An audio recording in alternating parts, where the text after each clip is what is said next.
آپ دیکھیں گے حج کے موقع پر بعض حاجیوں کو دیکھا جاتا ہے کہ وہ الوداعی تکبیر کا اہتمام کرتے ہیں۔ اللہ کے نبی صلی اللہ علیہ وسلم نے جو مسنون تکبیر بتلائی تھی، لبیک اللہم لبیک الی آخری، بعض حاجیوں کو دیکھا جاتا ہے ایک گروپ بنائے ہوئے ہوتے ہیں اور الوداعی ایک ساتھ سارے لوگ ایک ہی آواز میں تکبیرات کا اہتمام کرتے رہتے ہیں۔ انفرادی طور پر تکبیر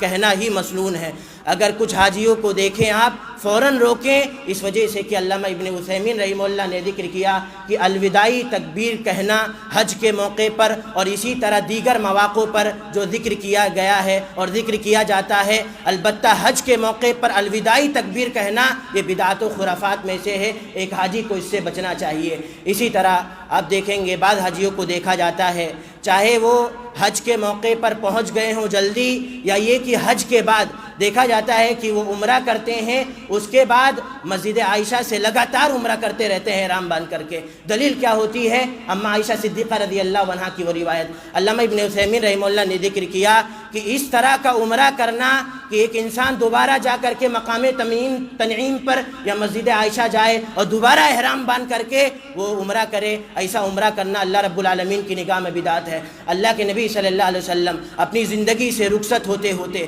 یہ بات کہی تھی، اے لوگو علیکم بسنتی وسنت الخلفاء الراشدین المہدیین عضوا علیہا بالنواجذ، اے لوگو میری سنت کو لازم پکڑنا، میرے بعد میرے خلفاء کی سنت کو لازم پکڑنا اور اسے مضبوطی سے تھام لینا، اسی میں آپ کے لیے کامیابی ہوگی۔ اللہ کے نبی صلی اللہ علیہ وسلم کو دیکھیں گے حج کے موقع پر 19 دن مکہ کے اندر تقریباً قیام کیا، اس کے باوجود بھی اگر یہ شے جائز ہوتی، اللہ کے نبی صلی اللہ علیہ وسلم بدرجہ اولا سب سے زیادہ ایمان کے اعلیٰ درجے پر فائز تھے، اللہ تعالیٰ سے سب سے زیادہ ڈرنے والے تھے۔ اللہ کے نبی صلی اللہ علیہ وسلم کیا اس سعادت کو حاصل کرنے کی کوشش نہیں کرتے؟ صحابہ کرام اس سعادت کو حاصل کرنے کی کوشش نہیں کرتے؟ بعض حاجیوں کو جب یہ سمجھایا جاتا ہے کہ اللہ اس کے رسول صلی اللہ علیہ وسلم کے بتلائے گئے طریقے کے خلاف ہے، وہ ابن باز رحمہ اللہ کا قول پیش کرتے ہیں، کہتے ہیں کہ ہم نے ابن باز رحمہ اللہ سے یہ سنا ہے، ان کا یہ فتویٰ ہے کہ ایسا انسان جسے اللہ تعالیٰ نے توفیق دے دی ہو، بڑی مشقتوں کے بعد جب وہ حج کے موقع پر پہنچ گیا ہو، اسے یہ ڈر ہو دوبارہ موقع نہ ملے یا ملے، ایسے موقع پر اگر ایسا انسان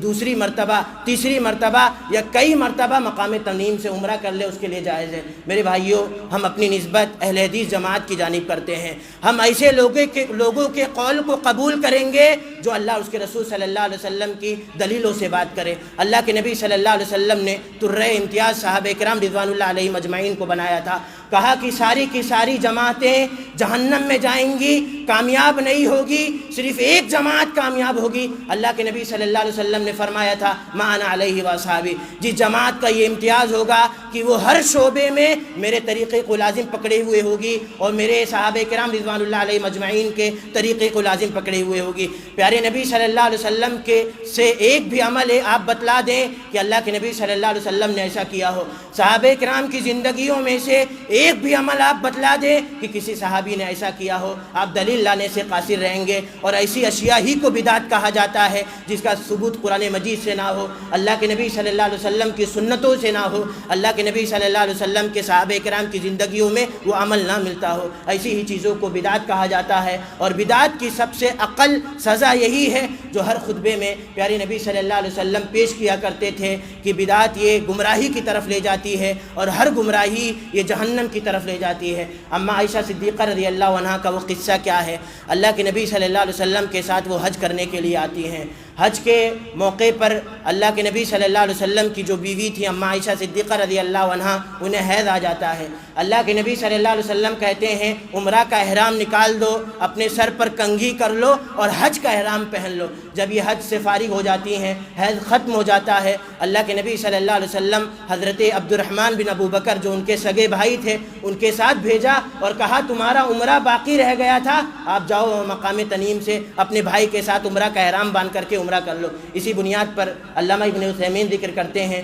اگر ایسی کوئی صورتحال ایک خاتون کے ساتھ پیش آ جائے تو ایسی صورت میں رخصت دی جا سکتی ہے، اور بعض اہل علم نے اسے اماں عائشہ صدیقہ رضی اللہ عنہا کے ساتھ خاص کیا ہوا ہے۔ البتہ یہ کسی صورت کے اندر کسی بھی انسان کے لیے اجازت نہیں ہے کہ وہ حج کے موقع پر پہنچے، عمرہ کے موقع پر پہنچے، ایسی صورت میں مقام تنعیم جا کر کے احرام باندھ کر کے دوسری مرتبہ یا سینکڑوں مرتبہ وہ عمرہ کرے۔ اگر عمرہ وہ کرے گا، ایک تو اسے ثواب نہیں ملے گا، دوسری شے یہ کہ ایسا انسان بدعت کا ارتکاب کرنے والا ہوگا۔ اسی طرح بعض حاجیوں کو دیکھا جاتا ہے کہ وہ جب طواف کرتے ہیں، 7 چکر جو لگاتے ہیں،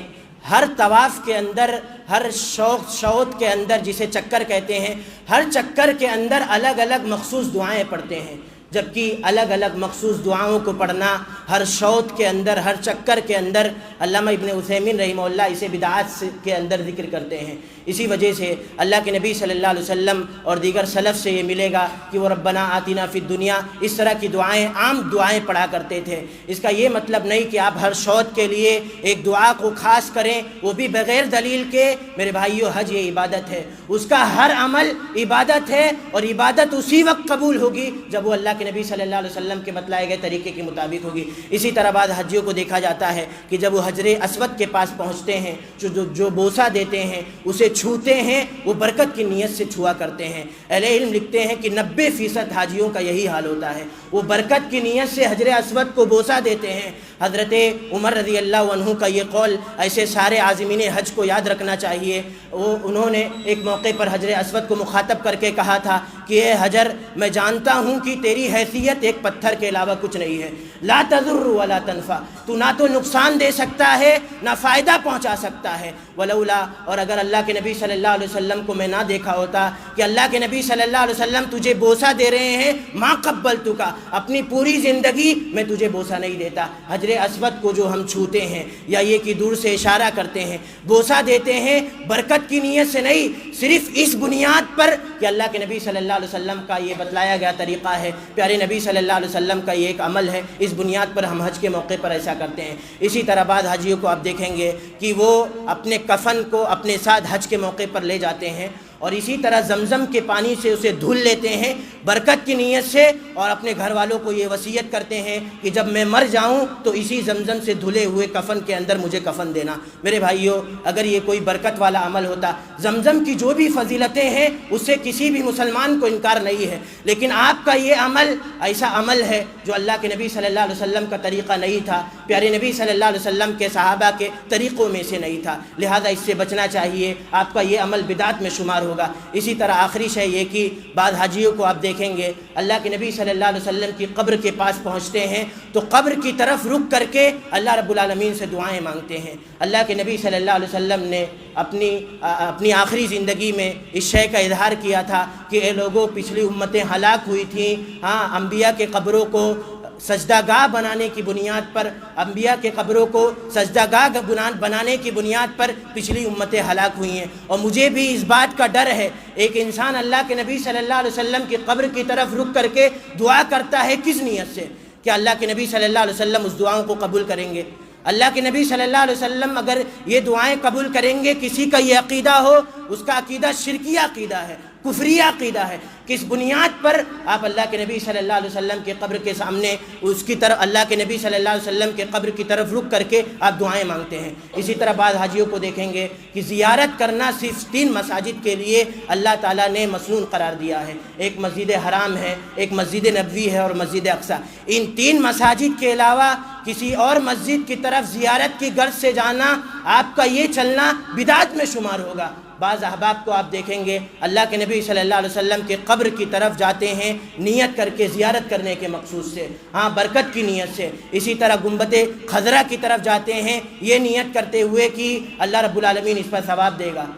آپ کسی بھی شے کی طرف نیت کر کے قصد و ارادہ کریں، صرف 3 مساجد کی طرف اللہ رب العالمین نے زیارت کو مسنون قرار دیا، آپ کا یہ چلنا مبارک ہوگا اس بنیاد پر کہ اللہ کے نبی صلی اللہ علیہ وسلم نے اسے مسنون قرار دیا ہے۔ ان 3 مساجد کے علاوہ چاہے وہ قبر رسول صلی اللہ علیہ وسلم ہو یا اس کے علاوہ دیگر مساجد ہوں، آپ کا یہ چلنا ایک تو اللہ رب العالمین کی نگاہ میں بدعت شمار ہوگا، لہذا تمام حاجیوں کو اس سے بچنا چاہیے۔ اللہ رب العالمین سے دعا کرتے ہیں کہ اللہ تعالی ہمیں حج کی فرضیت کو اور اسی طرح اس کی فضیلت کو مد نظر رکھتے ہوئے جب بھی اللہ تعالی ہمیں اس کی توفیق دے ہم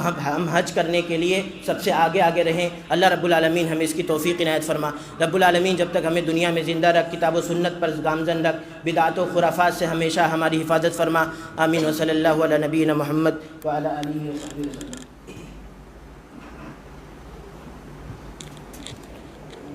ان الحمد لله نحمده ونستعينه ونستغفره ونعوذ بالله من شرور انفسنا ومن سيئات اعمالنا من يهده الله فلا مضل له ومن يضلل فلا هادي له واشهد ان لا اله الا الله وحده لا شريك له واشهد ان محمدا عبده ورسوله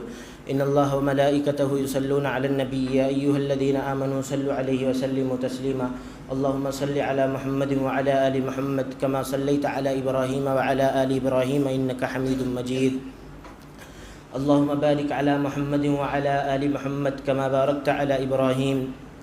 وعلى ال ابراهيم انك حميد مجيد ان الله يأمر بالعدل والاحسان وايتاء ذي القربى وينهى عن الفحشاء والمنكر ولذكر الله تعالى واولى واجل واتم اكبر